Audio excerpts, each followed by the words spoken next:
Hi, this is Echo again from Unikonex. Today I have got a very good question from one of my friends. How to cut base fabric by laser? Take a very simple example. Every working day, we will use printer to print some documents. At first, we will type a document in Word or Excel, and then print it out with a printer. Actually, laser cutting for base fabric has very similar working principle. You put fabric on working table, and then make design in CorelDRAW or Photoshop, and input your design into the software of laser cutting machine.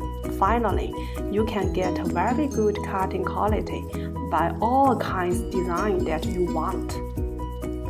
Why still use by scissors? It's time to give up the scissors and use more advanced laser machine for cutting.